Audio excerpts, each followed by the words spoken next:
Komputer ni ada satu train ni kereta api kan. Ada kereta api kan, bila kita kat satu, orang cakap apa, satu set tu dia boleh duduk macam dua orang sini kan. Yang bertentangan kan. Dia ada satu, apa panggil apa?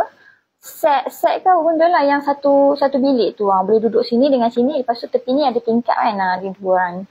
So adalah si ayah dengan anak dia duduk bahagian sini, dengan kat tepi ni husband and wife lah. Macam tu lah cerita dia.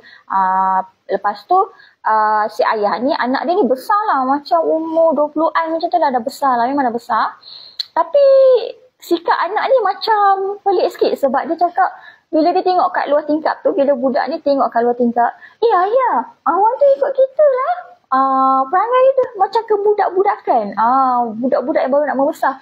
Ayah, awak tu ikut kita lah. Bila dia duduk kat tepi tingkap tu kan.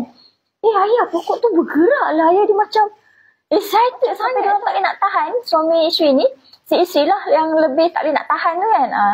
Dia tengok macam bukan budak, dia dah besar, tapi kenapa reaction dia tu macam mungkin dia ada something wrong dengan mental ke kan, dia ada problem yang tak sepatutnya kan, yang kurang siuman ke. Dia orang dah fikir tengok ada seorang dah besar macam tu kan. Kalau macam budak-budak 2-3 tahun, yelah kot, mungkin dia kecil lagi, dia mesti dah excited tengok benda-benda yang kat luar sebab benda tu baru kan. Lepas tu si isteri tengok kat si ayah dia tu cakap, anak awak ni tak boleh biar macam ni lama-lama. Sebab dia orang fikir anak dia ni tak siuman lah, ada masalah mental. Tapi kenapa biar bawa masuk dalam kereta api macam tu kan. Patutnya kenalah bawa pergi cek ke, terapi ke, buat benda kan. Ni anak awak ni, bawa lah dia pergi hospital. Tak boleh biar lama-lama macam ni, bahaya. Konon-konon gitulah dia punya cara dia cakap tu kan. Lepas tu orang tua tu dah tahu dah. Bukan orang tua lah, ayah dia lah.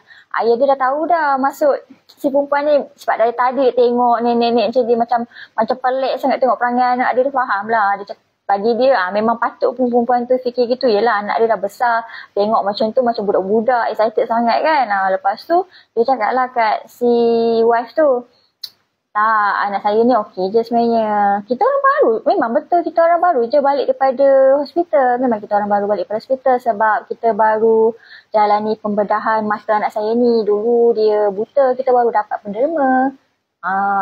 Jadi cerita dia, memang betul budak ni dah besar. Tapi dia baru dapat penglihatan. Dia baru nampak semua-semua yang kat luar tu yang dia tak pernah nampak sebelum daripada kecil. That's why dia punya reaction tu macam budak-budak yang baru dapat penglihatan.